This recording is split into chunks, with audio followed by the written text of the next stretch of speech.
Hi అండి, welcome to బానస్ family kitchen. ఈరోజు నేను ప్రిపేర్ చేస్తున్నానండి 6+ మంత్స్ బేబీస్కి మనం ఫుడ్ అనేది స్టార్ట్ చేస్తాం కదండి, సిర్లాక్ అని. సో ఇంట్లో ఎలా ప్రిపేర్ చేసుకోవాలి, dry fruits and oats use చేసి అనేది నేను ఈరోజు వీడియో చేశానండి. సో నేను యూస్ చేసిన డ్రై ఫ్రూట్స్ అయితే మాత్రం అంజీర్, పంకిన్ సీడ్, జీడిపప్పు, బాదం పప్పు, ఎండు ఖర్జూరం, పిస్తా, మఖానా అండ్ బ్లాక్ కిస్మిస్ యూస్ చేస్తున్నానండి. ఓట్స్ కూడా మనం స్టవ్ ఆన్ చేసి బాండీ పెట్టుకొని ప్రతి ఒక్కటి కూడా యాడ్ చేస్తా వేపుకోవాలండి. ప్రతి ఒక్క సైడ్ కూడా అటు ఇటు తిప్పుకుంటూ వేపుకోవాలి. 5 to 10 minutes సిమ్లో పెట్టుకొని వేపుకోవాలి. ఇలా వేపుకోవడం వల్ల బేబీస్కి డైజెషన్ అనేది త్వరగా అవుతుందండి. డ్రై ఫ్రూట్స్ అనేవి కొంచెం గట్టిగా ఉంటాయి కాబట్టి వేపుకొని పౌడర్ చేసుకుంటే త్వరగా ఉడుకుతుంది. సో ఫస్ట్ నేను డ్రై ఫ్రూట్స్ అన్నీ కూడా వేపుకొని ఇది కూల్ అయ్యే వరకు పక్కకు తీసి పెట్టుకోవాలండి.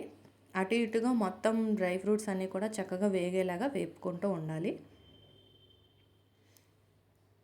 ఇవన్నీ చక్కగా వేగిపోయినాయండి. ఒక ప్లేట్లోకి తీసుకొని పెట్టుకున్నాను కూల్ అయ్యేదాకా.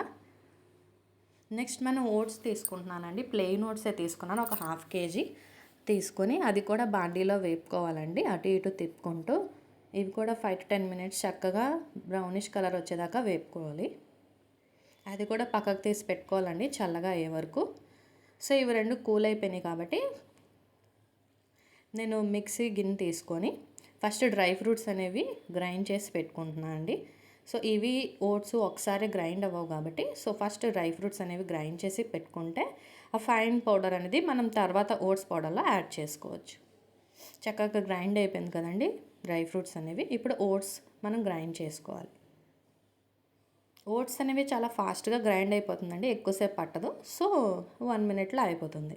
1 minute కూడా అక్కర్లేదు. సో ఇలా గ్రైండ్ అయిపోయిన దాంట్లో మనం ఇందాక డ్రై ఫ్రూట్స్ గ్రైండ్ చేసుకున్నాం కదండి, ఆ పౌడర్ అనేది యాడ్ చేసి ఇంకొకసారి గ్రైండ్ చేసుకుంటే చక్కగా మిక్స్చర్ అనేది ప్రిపేర్ అవుతుంది. చూడండి ఫైన్ పౌడర్ అయితే ఇలా తయారైపోతుంది. మనకి లాస్ట్ వచ్చేసరికి మనం ఒక బౌల్లో స్టోర్ చేసి పెట్టుకోవచ్చు. ఇది 1 month వరకు స్టోర్ ఉంటుందండి. సో ఒకసారే చేసి పెట్టుకోవచ్చు.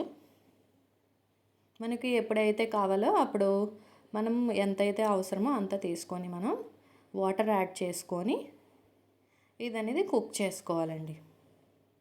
చక్కగా మిక్స్ చేసుకోవాలండి. పిండి పిండిగా ఉంటే అది మళ్ళీ మాడిపోతుంది కిందన. సో చక్కగా ఫైన్ లిక్విడ్ లాగా మిక్స్ చేసుకొని స్టవ్ ఆన్ చేసి సిమ్లో పెట్టుకొని కలుపుకుంటూ ఉండాలండి, లేకపోతే అడుగు పడుతుంది. సో నేను నెయ్యి అనేది యాడ్ చేస్తున్నాను. అలా కలుపుకుంటూ ఉంటే మనకి ఫైన్ మిక్స్చర్ లాగా తయారవుతుందండి. సో ఇలా వస్తుంది. మనం ఇది బేబీస్కి మార్నింగ్ టైం బ్రేక్ఫాస్ట్ కింద అయినా పెట్టుకోవచ్చు, లేకపోతే ఆఫ్టర్నూన్ తినిపించుకోవచ్చు.